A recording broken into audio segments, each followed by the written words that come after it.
স্বাগতম সবাইকে। আপনি দেখছেন অদ্ভুত জগৎ এক্সপ্লোরেশন। আজ এমন একটি সত্য ঘটনা শোনাব যা বদলে দিয়েছিল একটি দেশের আইন, সমাজ এবং ভবিষ্যৎ। একটি মামলা যেটা শুরু হয়েছিল কিছু সাধারণ মানুষের দ্বারা আর শেষ হয়েছিল ইতিহাস সৃষ্টি করে।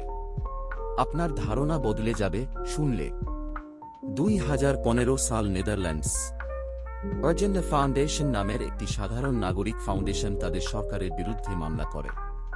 তাদের কথা স্পষ্ট, সরকার যদি জলবায়ু পরিবর্তনের বিরুদ্ধে ব্যবস্থা না নেয় তাহলে দেশের মানুষ বিপদে পড়বে। একটি দেশের ভবিষ্যৎ শুধুই নীতিতে না, আইনে নির্ভর করে। এরা সেটাই প্রমাণ করতে চাইল, এবং ঘটল অবিশ্বাস্য কিছু। আদালত প্রথমবারের মতো সরকারকে আদেশ দিল তাদের গ্রিনহাউস গ্যাস নিঃসরণ অন্তত 25% কমাতেই হবে। কারণ নাগরিকদের নিরাপদ জীবন, বিশুদ্ধ বাতাস, এটা সরকারের দায়িত্ব। জলবায়ু পরিবর্তনকে আদালত মানবাধিকারের লঙ্ঘন বলে ঘোষণা করল। আইনের ইতিহাসে এমন কিছু আগে কখনো ঘটেনি। এই রায় কেবল নেদারল্যান্ডস নয়, সারা বিশ্বে আইন ব্যবস্থার দৃষ্টিভঙ্গি বদলে দিল। পাকিস্তানে, ফ্রান্সে, জার্মানিতে শুরু হল নতুন লড়াই।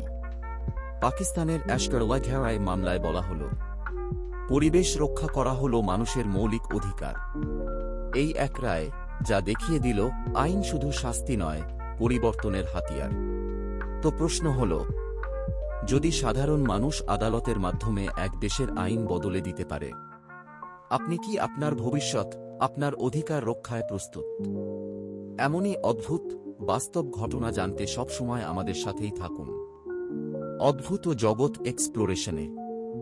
ভিডিওটি ভালো লেগে থাকলে এখনই চ্যানেলটি সাবস্ক্রাইব করুন আর কমেন্টে লিখে জানান, আইন কি সত্যিই বিশ্ব বদলাতে পারে? ধন্যবাদ।